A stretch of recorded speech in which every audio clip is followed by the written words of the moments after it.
తాకట్లో ఉన్న మీ బంగారాన్ని విడిపించి ఆ రోజు ఆన్లైన్ రేటుకి కొంటాం. Sharma gold company. ప్లేస్ ఎక్కడైనా, టోర్నీ ఏదైనా మన ముందు పాకిస్తాన్ ఉంటే విక్టరీ మనదే. దాదాపు ఓటమి అంచుల్లో నుంచి గెలుపు తలుపు తట్టింది టీమిండియా. పాకిస్తాన్ తో జరిగినటువంటి ఉత్కంఠభరితమైనటువంటి పోరులో భారత్ ఘన విజయం సాధించింది. దీంతో పాకిస్తాన్ ని ఆ ప్రపంచ కప్ నుంచే నిష్క్రమించేలా చేసింది. దీంతో సెమీస్ కి దూసుకువెళ్ళింది భారత టీం.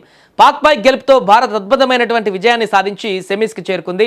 అండర్-19 ప్రపంచ కప్ లో అరుదైనటువంటి విజయాన్ని సాధించింది. అండర్-19 ప్రపంచ కప్ సూపర్ 6 లో భాగంగా పాకిస్తాన్ తో జరిగినటువంటి మ్యాచ్ లో భారత్ 252 పరుగులు మొదట చేసింది, అవుట్ అయింది. మొదటి ఇన్నింగ్స్ లో 47 పరుగులకే 3 వికెట్లు కోల్పోయినటువంటి టీమిండియాను వేదాంత త్రివేది 63 పరుగులతో కీలకమైన ఇన్నింగ్స్ తో భారత్ ను ఆదుకున్నాడు. అనంతరం ఇక 253 పరుగుల లక్ష్యంతో బరిలోకి దిగినటువంటి అండర్-19 పాకిస్తాన్ టీం ఆరంభంలో ధైర్యంగా ఆడింది, మంచిగా కొనసాగుతుంది. అద్భుతంగా ఉస్మాన్ ఖాన్ 66, ఫర్హాన్ యూసఫ్ మంచి భాగస్వామ్యం నెలకొల్పారు. 29.4 ఓవర్లలో స్కోర్ 151, 3 వికెట్లు కోల్పోయి గెలుపు దిశగా కొనసాగుతుంది పాకిస్తాన్ జట్టు. కానీ ఆ తర్వాత భారత బౌలర్లు, స్పిన్నర్లు రంగంలోకి దిగి ఒక్కసారిగా పరిస్థితిని మార్చేశారు. 151, 3 వికెట్లకు పటిష్టమైనటువంటి పర్ఫార్మెన్స్ తో ముందుకు వెళ్తున్న పాకిస్తాన్ ఇక విజయం వారి తీరాలో కొనసాగుతుందనుకున్న సందర్భంలో మిగతా 43 పరుగుల్లోనే ఆల్అౌట్ చేసేసింది అందరు 7 వికెట్లు. పిచ్ పూర్తిగా టర్న్ వినియోగించుకొని వరుసగా వికెట్లు తీశారు. కేవలం 43 పరుగుల వ్యవధిలో 8 వికెట్లు కోల్పోయి పాకిస్తాన్ కుప్పకూలింది. ఇక ఈ విజయంలో భారత్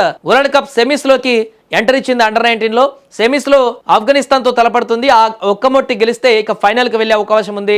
అండర్-19 లో ఆ టీం ఈసారి చాలా పటిష్టంగా ఉంది. వైభవ్ సూర్యవంశీ అద్భుతమైనటువంటి బ్యాటింగ్ చేస్తున్నారు. పాకిస్తాన్ పైన మరొకసారి విఫలమయ్యాడు, 30 పరుగులే చేశాడు. కానీ మిగతా అన్ని మ్యాచ్ల్లో కూడా అద్భుతంగా రాణించాడు. ఇప్పుడు రాబోయేటువంటి సెమీస్ లో ఫైనల్ లో కూడా వైభవ్ సూర్యవంశీ అద్భుతమైనటువంటి బ్యాటింగ్ చేస్తే అండర్-19 వరల్డ్ కప్ మరొకసారి భారత్ కైవసం చేసుకునేటువంటి అవకాశం ఉంది. దీంట్లో అన్నిటికంటే ప్రధానమైనటువంటి అంశము ఇది కీలకమైనటువంటి మ్యాచ్ లో పాకిస్తాన్ ని ఓడించి ఇంటికి పంపించేటువంటి పరిస్థితి. పాకిస్తాన్ ఇంటికి పంపించింది భారత్ టీమే. ఒకవేళ పాకిస్తాన్ నిన్న గెలిచే అవకాశం ఉంటే నెట్ రన్ రేట్ కొంచెం హెవీగా ఉండి గెలిస్తే సెమీస్ కి వెళ్లేటువంటి అవకాశం ఉండేది, భారత్ ఇంటికి వెళ్లేటువంటి అవకాశం ఉండేది. ఇలాంటి కీలకమైనటువంటి మ్యాచ్ లో భారత్ అండర్-19 జట్టు పాకిస్తాన్ పైన అత్యంత బలమైనటువంటి విజయాన్ని సాధించింది.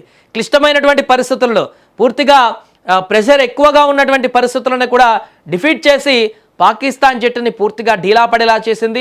ఒకవైపు అద్భుతంగా రాణిస్తూ విజయ తీరాలకు వెళ్తున్నటువంటి పాకిస్తాన్ టీంని స్పిన్నర్లు నేల కూల్చి 43 పరుగుల తేడాతోనే 7 వికెట్లు కూల్చేసి భారత జట్టుకు విజయాన్ని సాధించారు. దీంతో అండర్-19 లో పాకిస్తాన్ జట్టు పైన అద్భుత విజయం సాధించి భారత్ మరొకసారి తన సత్తా ఏంటో నిరూపించింది.